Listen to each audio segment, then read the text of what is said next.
Coming up next, the unpredictable story behind a feel-good anthem that almost didn't happen. The songwriter nearly gave up on finishing the song. Nobody wanted to record it, and when a group finally did, the vocalist was so frustrated with multiple takes, he almost told the producer to shove it. The only reason it became a single in the first place is because the intended A-side wasn't ready for release, so they had to just put it out there. When the singer had such a hard time reading the lyric sheet, he actually sang the wrong words. It's another crazy journey of twists and turns. It was the legacy of one of the biggest hits of the rock era. Great story coming up next on Professor of Rock. Hey Music Junkies, Professor of Rock, always here to celebrate the greatest artists and the greatest songs of all time. You know, if you ever tried to turn your sister's Cabbage Patch Kid into a Garbage Pail Kid, you're going to dig this channel of deep musical nostalgia. Make sure to click on the red button below and click the notification bell so you know when our latest and greatest come out. Also, today's t-shirt, the t-shirt of the day is Tom Petty, Full Moon Fever. You can get yours at the link below at our 80stees.com. Check it out. So, you know, we've told a few stories about these guys, but really, overall, the Monkees are a fascinating story in music history. I mean, you got 4 actors that were handpicked to play a fictional band who ended up becoming a real band and developing genuine musical chops. They were initially assembled for the Monkees TV show, of course, which ran for 2 seasons, but it's become a cultural phenomenon. By the time they performed Daydream Believer on the October 9th, 1967 episode, they'd already built a massive fan base, sometimes actually rivaling the Beatles and the Stones with a strong catalog of hits, of course, all boosted by the show.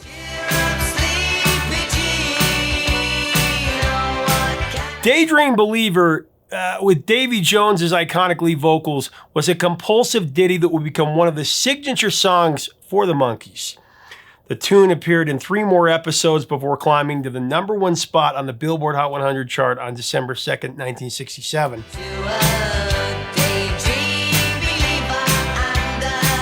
But it was a song that almost never was. There are 2 main plot lines for the story of Daydream Believer and a Homecoming Queen, as the song goes. The saga begins with the artist that created the song, a highly respected folk singer by the name of Jon Stewart. On a warm September day in 1939, deep-voiced Jon Stewart entered the world in Southern California, destined to leave his mark on the American folk scene. Now, before long, his talent as a singer-songwriter began to shine through, and, you know, Jon Stewart found himself as a member of the Cumberland Three. It was during this time that he penned a number of songs that caught the attention of the immensely popular Kingston Trio. Hang down your head, Tom Dooley. Jon Stewart penned a number of songs that the Kingston Trio went on to record, you know, showcasing his talent as a songwriter. When he eventually joined the group, it seemed like a perfect fit. But his time with a well-established trio turned out to be a bit of a double-edged sword. While it brought him, you know, recognition, it also came with its own set of challenges. John's role in the Kingston Trio was viewed by the band's manager, Frank Werber, as that of a hired hand. I mean, in fact, during the 6 years with the group, Stewart was on salary, and he actually didn't receive any of the profits.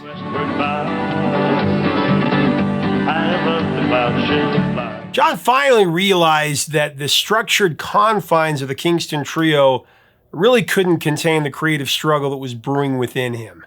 He got to the point where he was unable to keep performing songs like, you know, Where Have All the Flowers Gone and Tom Dooley with a straight face. You know, he needed more room to explore his evolving musical voice.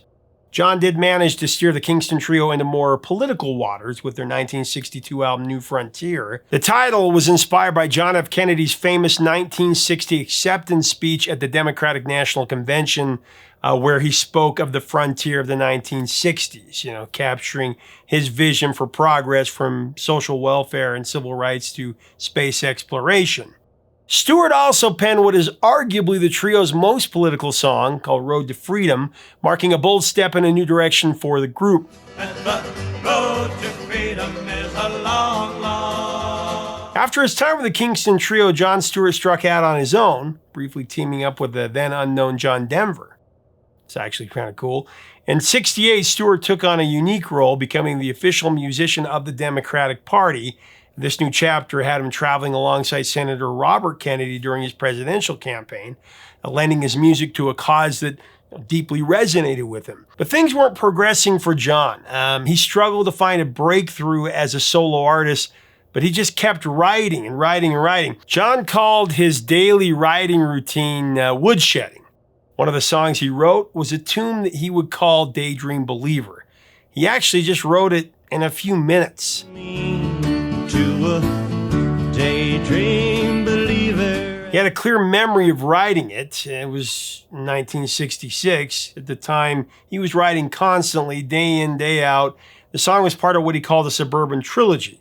He remembered one particular moment when he thought, what a wasted day. All I've done is just daydream. That thought sparked something, and within a few hours, he was writing a song. How much, baby, do we really need? John explained that Daydream Believer was meant to be the final piece in a trilogy about suburban life.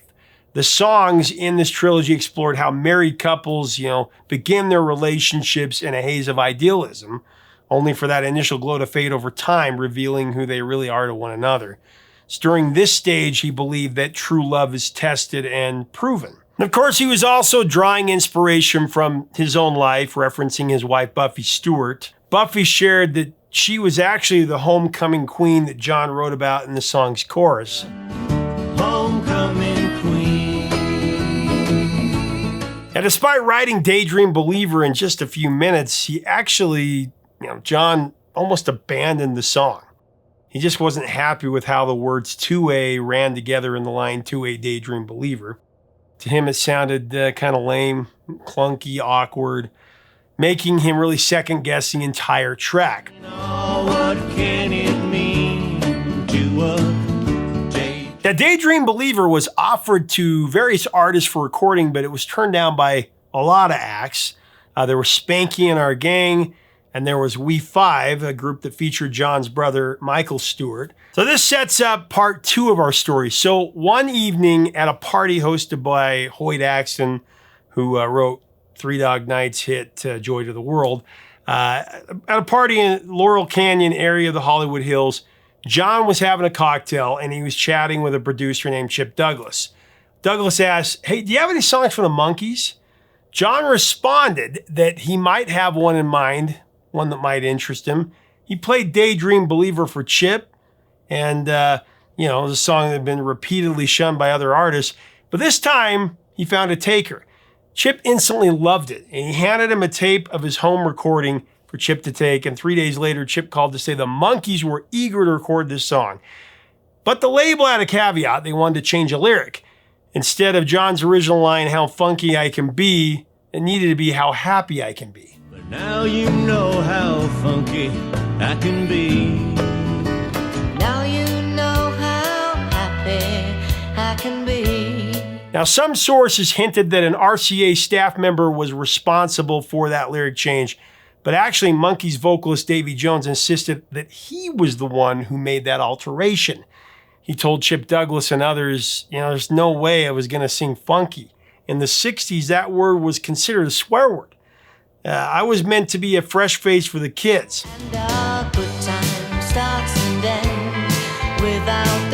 So funky was a swear word back then. That's interesting. In the studio, Davy Jones also struggled to read the handwritten lyric sheet, mistakenly interpreting the line "shaving razors old" as "shaving razors cold." This was in his vocal for the track. Now, he was already annoyed that he was asked to sing the song in the first place, and it took multiple takes for Davy to nail down this vocal. Singing the wrong lyrics actually helped make the song unique, though.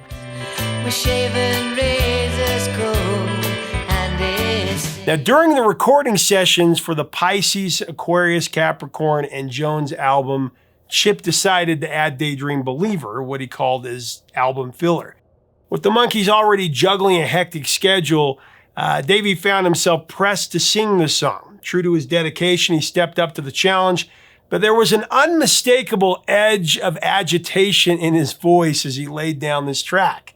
Despite his efforts, the song was ultimately set aside for reasons that remain murky, a mere afterthought in the whirlwind of Monkees mania.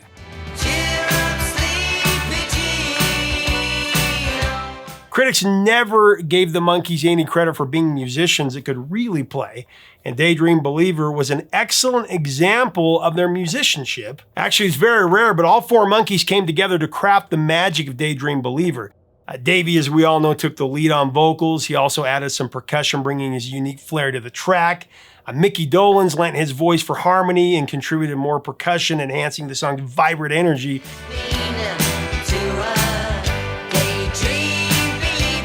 And then Michael Nesmith showcased his skills on electric guitar, weaving in some really cool harmonics that added depth to the track.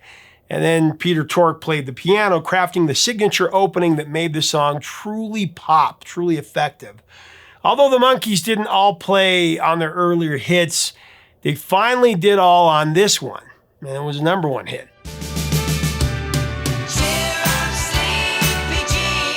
The orchestral arrangement, created by renowned jazz trumpeter and composer Shorty Rogers and performed by the Wrecking Crew, cleverly quoted a 7-note phrase from the Beach Boys' Help Me Rhonda right before the chorus, giving a nod to the iconic sound of the era. Now, additionally, the arrangement drew inspiration from the Beatles' Penny Lane. This created a rich tapestry of musical influences that really helped define this track.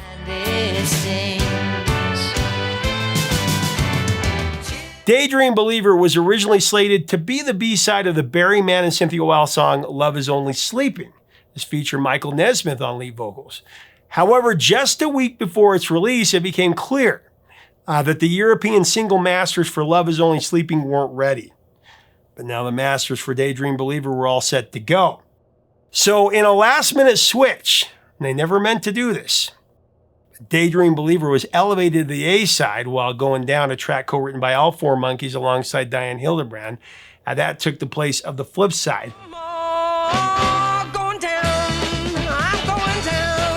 It may have initially been dismissed as just a filler track, but Daydream Believer shocked everybody, and it caught fire. It became the third #1 single for the Monkees, hitting the top of the Billboard Hot 100 in December of '67, holding that position for 3 weeks.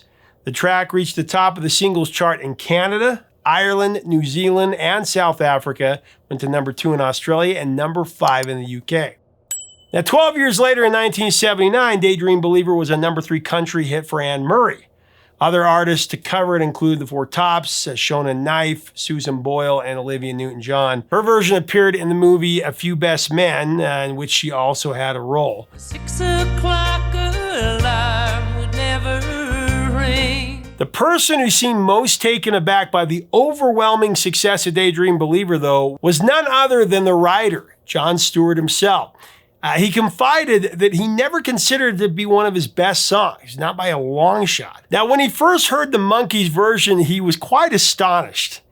He was like, geez, the line was supposed to be, "You once thought of me as a white knight on a steed. Now you know how funky life can be." You know, after the wedding, how things can get funky. John was one of those people in the music business that scoffed at the idea of calling the Monkees a band. But he was eternally grateful to them for the recording of the song. John admitted that the royalties from that song not only helped him to pay the bills, but really kept him alive. And he wrote it in just a couple of minutes, but it sustained him through a really tough period. And now you know how funky I can be. Now, Jon Stewart put out 9 solo albums from '68 through 1978. None of them did very well. None of them hit pay dirt. John finally scored in 1979 when RSO Records paired him with Lindsey Buckingham. But that didn't last long, with Lindsey's time constraints with Fleetwood Mac. But despite the constraints, their efforts culminated in John's 10th solo record, Bombs Away Dream Babies. For the album's first single, which was called Gold, Lindsey brought in his Fleetwood Mac bandmate Stevie Nicks. Gold offered a lighthearted yet cynical perspective on the recording industry in LA, a sentiment that John would later apply to the song itself. Over time, he actually grew disillusioned with Gold, ultimately deciding to stop performing it in concert. He described the song as empty, stating that it held no meaning for him at all. He had sung it primarily for the money and to satisfy his record label. This guy's pretty picky.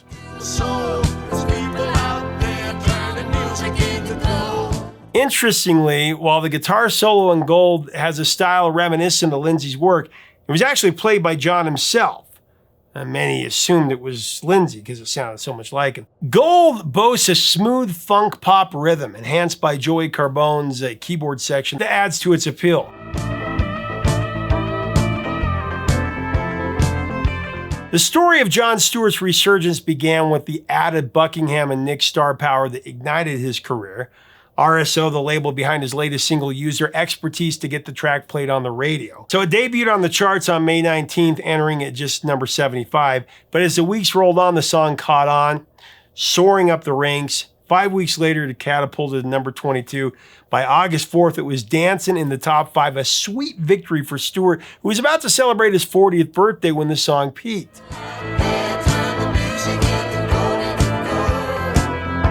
Bombs Away, Dream Babies also found its groove. That one peaked at number 10 on the Billboard album charts that summer, and finally delivering the commercial recognition that many believe Stewart had long deserved. Fans were eager for more, and 2 additional singles followed, including a haunting duet with Stevie Nicks called Midnight Wind. You got to check that one out. In the midnight wind. So after the success of Daydream Believer, Jon Stewart continued to carve his own path in the music world, releasing more than a dozen albums, though none of them came from major labels. Fast forward to January 2008, and Jon actually went with his wife Buffy to Coronado to visit his former Kingston Trio bandmate Nick Reynolds and his wife Leslie. Over the past 50 years, the four had forged a deep friendship that had weathered time and distance, but this visit, it carried a weight of melancholy as Nick's health was declining, and they could all sense it. It might be the last time that Jon and Nick would see each other. So during that night, they reminisced about the glory days of the Kingston Trio and had a wonderful night. The day the river sang. After dinner, Jon and Buffy returned to their hotel room, talking about all the great memories that they'd share. But that night, tragedy struck. Jon suffered a massive stroke or brain aneurysm, leaving his family in a state of uncertainty as they faced the possibility of surgery. And the next day, Jon passed away in the very hospital where he had been born 68 years earlier, leaving behind a legacy of inspired music and memories. In 2001, Jon was honored by the World Folk Music Association with their Lifetime Achievement Award. Of the bluebird as she sings. Now, Chip Douglas, a talented bassist, had a brief stint with the Turtles before stepping into the role that would solidify his place in music history, producing some of the Monkees' biggest hits like Daydream Believer and Pleasant Valley Sunday. Now, while Chip was proud of the chart-topping success that he helped create, there was an underlying frustration that lingered. Despite the Monkees' musical achievements, the widespread misconception that they weren't really musicians just persisted, and the press seemed to overlook their true accomplishments. For Chip, that misrepresentation was a bittersweet note in an otherwise remarkable experience. Pleasant Valley Sunday. As of 2024, Mickey Dolenz is the only surviving member of the Monkees. Mike Nesmith died in 2021, Peter Tork in 2019. But the first member of the Monkees to pass was Davy Jones in 2012. On February 9, 1964, a young Davy Jones, the future lead singer on Daydream Believer, witnessed a pop culture landmark. Found himself sharing the stage of The Ed Sullivan Show with Georgia Brown, who played Nancy in the Broadway production of Oliver. It was a memorable night for reasons beyond that performance, though. This was the same night that the Beatles made their historic debut on American television. Davy Jones stood backstage and he watched the hysteria unfold. As the Beatles played, he felt goosebumps. He said, "I saw the girls going crazy, and I said to myself, this is it. I want a piece of that." Oh yeah, I'll tell you something. That pivotal night would soon change the course of Davy Jones' career. Shortly after his appearance on The Ed Sullivan Show, Jones signed a contract with Ward Sylvester of Screen Gems, the television arm of Columbia Pictures. From there, Jones began to make his way onto U.S. television screens with appearances in popular shows like Ben Casey and The Farmer's Daughter. It was just the beginning of a journey that would eventually lead him to stardom with the Monkees, and the dream he'd glimpsed that night with the Beatles would soon become his reality.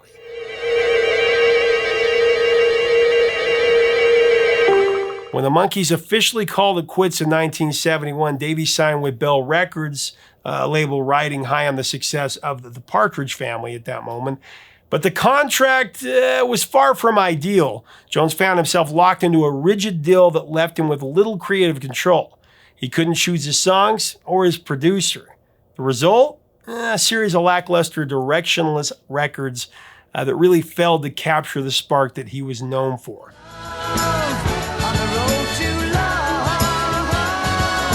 His second solo album, Davy Jones, from 1971, did have a glimmer of success with the song Rainy Jane. That made it to number 52 on the Billboard charts. Now, to help to promote the album, Jones actually appeared on the Brady Bunch in a now iconic episode called Getting Davy Jones. This is where he performed the single Girl. Now, while the song didn't make a huge splash on the charts, Jones' appearance on the show turned Girl into his most memorable solo hit, even though it wasn't part of the album itself. Making the morning brighter, girl. Unfortunately, his final single from the album, I'll Believe in You, Road to Love, didn't fare well. It left Jones' solo career struggling to find solid footing. But despite all the setbacks, his Brady Bunch moment secured a special place in pop culture history. And us repeating the line, I'm never gonna wash my cheek again. Would you like to go with me? Do I? Well. On the morning of February 29, 2012, Davy Jones tragically passed away from a heart attack. He was just 66 years old.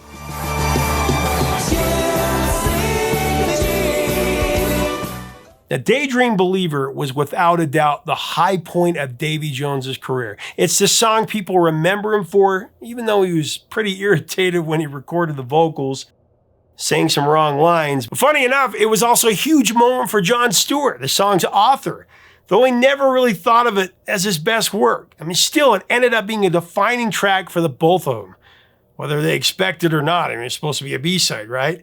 This song is so beloved by generation after generation as a timeless, undeniable, feel-good pop classic. I mean, cheer up Sleepy Jean. Oh, what can it mean to a daydream believer and a homecoming queen? Yeah, gotta love it.